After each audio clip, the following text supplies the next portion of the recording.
Hello, everybody, and good evening. Welcome to Talk About It Tuesday. Hi, Eric. Hello. How's it going? It's going well. I previously dubbed tonight Taco About It Tuesday. Did you have tacos for dinner? No. We did have tacos. Do you ever have tacos for dinner on Tuesday? Sometimes I wish more often I would. You should. Make it a point to do it. Yeah. All right. Well, we're here to spend a couple of minutes with you talking about the message from Sunday. And this week we got a message from Brandon. We're currently in our series, Not Enough, and we're walking through the book of Colossians together. And it's been already a great journey, and we are just kind of walking through each book one at a time. And we've talked about the last couple of times that we've been on here to read through the book of Colossians. So I hope that you have done that at least once or twice, and even my kids are doing it. So they're not reading the entire book, but they're reading one chapter at a time. So so I hope that you've taken the opportunity to do that. And with that, we also have a memory verse for this entire series. And you look like you're about to quiz me on it. I'm just hoping I remember. I know, right? We tried to come up with an acronym, but it didn't make any sense. What was it? Kahukapa. Well, in case you need help with that like I do, we actually put some phone lock screen images up on our Facebook page that you can save it to your phone and help you just have it at a fingertips reference. And, okay, are you ready? What is it? It's Colossians 3:12, right? Yes. Okay. Therefore, As God's chosen people, holy and dearly loved, clothe yourselves with compassion, kindness, humility, gentleness, and patience. Kahukapa. Did we get it right this time? Yeah. Check it. I believe in us. Check No, it. it's kahukapa. I'm telling you. Boom. Kindness. Okay. Well, your acronym doesn't make any sense, but I guess it doesn't have to. It's worked for me. It doesn't have to if it works for you, right?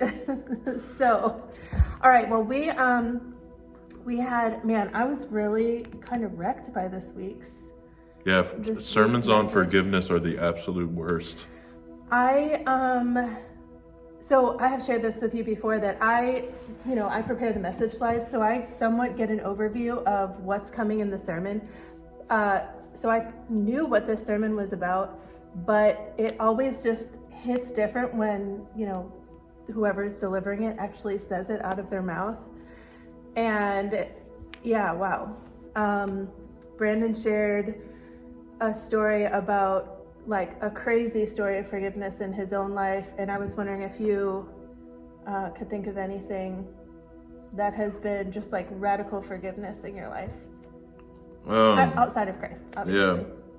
Yeah, I just found my place getting to the point where as the message of Christianity became more real to me, just realizing how many people I just cut off or our relationships were strange that I had to either go back and fix those relationships and forgive them, or just get to the place in my heart where I moved on and forgave. But yeah, a lot of painful relational things in my past that needed forgiveness. So you had to extend forgiveness and ask for forgiveness. Mm-hmm. Yeah. Sometimes both, sometimes one or the other. I thought of a similar situation where I had, in the few years leading up to when I started following Jesus, I had just done a lot of damage to many relationships in my life, and I felt like God really convicted me that I needed to try to make amends with those people. One of them who was one of my best friends, and I just thought like, there's no way she's ever going to forgive me. And I just felt like, the Spirit was impressing upon me, like, she may not, but you still need to ask for forgiveness. And God really did a miraculous work of restoration in our relationship, and we're best friends. Yeah. So, yeah. So I just lost my train of thought. I'm sorry. We were going to talk about Elizabeth Elliot. That also is a pretty crazy story because, she and her husband were missionaries, and they went to minister to. No, I forget I'm where not it even was. I'm gonna sorry. I feel like it was in Africa, but I'm probably going to say that wrong. Anyway, while they were there, the people there ended up killing her husband, and she, again, like felt God was impressing upon her, like, you need to extend these people for forgiveness, and she did that, and through her ministering to them and her testimony, they started following Jesus. Yeah. I mean, you can't make that up. Yeah, you can't make that up. That is only an act of God, right? Yeah. And those are the stories that are just like so beautiful, and so like that is what life is supposed to be like. Mm-hmm. That when we go through hell or situations occur like that forgiveness is still handed out. Yeah. One of the most impactful, I don't even remember, it was a handful of years ago, but there was a story of a female cop that thought she was home, but she walked into the wrong apartment and ended up killing the guy in his own home. Yep. And all the family wanted retribution except the guy's brother, who forgave her. And it's like, I remember that. Yeah. That's what grace looks like. And that's what I'm saying. Like, that is such a foreign concept to the world. I mean, the world says, like, sit in waiting to exact revenge on somebody, get retribution, or karma, which is not in any way, shape, or form a part of Christianity. Karma is like, you get what you deserve. Yeah. And Jesus says exactly the opposite of that. He says you don't get what you do deserve. And I think, this message of forgiveness is so countercultural. Yeah. That it makes it so hard, because you almost feel like when you extend forgiveness in that kind of radical situation that you're like a laughing stock, that people say like you're weak, or you shouldn't have done that, or you're like a pushover, a doormat, or whatever. Yeah. And I think it's true. Like, forgiveness was not a virtue until Jesus came on the scene.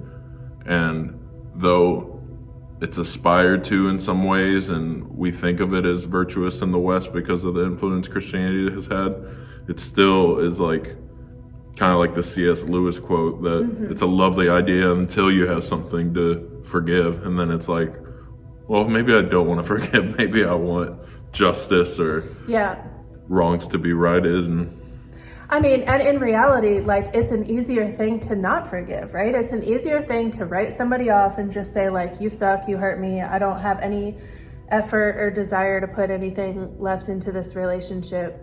I don't know, though. I think, when you realize the deep need that we all have for forgiveness ourselves, you realize how impactful it is when we extend forgiveness to other people. Yeah.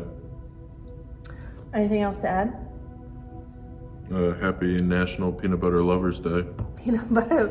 And so you're going to have, what are you going to have? A Dairy Queen? The go-to blizzard is a cookie dough blizzard, but I don't like chocolate. Take note, people. So, don't like chocolate, so I get rid of the chocolate sauce and have them put peanut butter sauce in it. That is a taste of heaven here on earth. I believe you, but I also don't. Also, saying I hate chocolate makes you less believable of a person, because that's just weird. So it happens. Yeah. All right. Well, thank you so much for joining us here. We are here every Tuesday night at 8 o'clock. And again, I forgot to say this, but feel free to chime in with your comments or questions or things that really stuck with you from the message. And if you haven't had a chance to see the message yet, you can check up on Facebook or YouTube.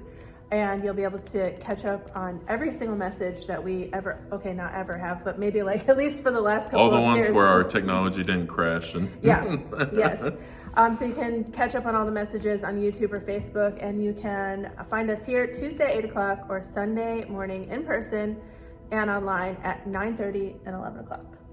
Yes. All right. Thanks so much for joining us, and have a good week. See you.